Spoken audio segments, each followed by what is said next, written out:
ჩემი უსაყვარლესი რანკინგი ვირჩევთ საქორწილო კაბას და წავიდა. აი ეს ვითომ არაფერი. ვითომ რაღაც აკლია, ხო?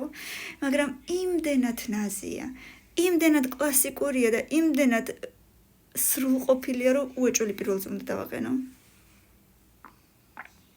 აი ამდაგვარი იყო კაბის ქვედა ბოლო ჩემი საქორწილო კაბის ამდაგვარი, თითქმის ამდაგვარი.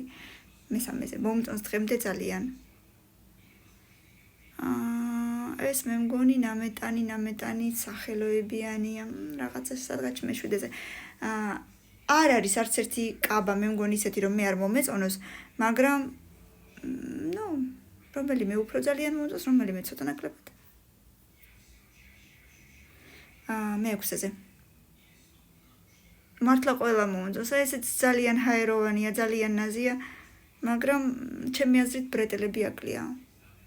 მეხუთეზე.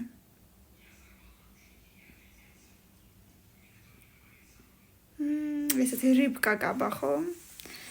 არც ცუდია, რა თქმა უნდა, ცუდი არ არის, მაგრამ არც ძალიან კარგია. მეორეზე სხვა რამე მინდა და მინდა ეს. აი ეს მინდა მეორეზე. კარგია, კი. მე-9 და მე-10 გადამრჩა. ეს რაღაცა ფილმებს მაგონებს, რაღაცა 70 წლიანების ფილმები რაღაცა. ბრიჯიტ ბორდო და ეგეთი რაღაცები. კარგი იყო. და ესეც იყოს მე-10-ზე, კაი, იყოს მე-10-ზე, სხვა გზა მაინც არა გვაქვს, მომეწონა, ძალიან კარგია, რა თქმა უნდა. და რა ვიცი, არც ერთი კაბა არ არის ისეთი, რომელიც არ მომეწონა აი აქედან. უბრალოდ ხო უნდა გამეკეთებინა მაინც არჩევანი და მაინტერესებს ძალიან მეორე ნაწილში რა მოხდება, ამიტომ დაალაიქეთ და 500 ლაიქის მეორე ნაწილს გპირდებით დროებით.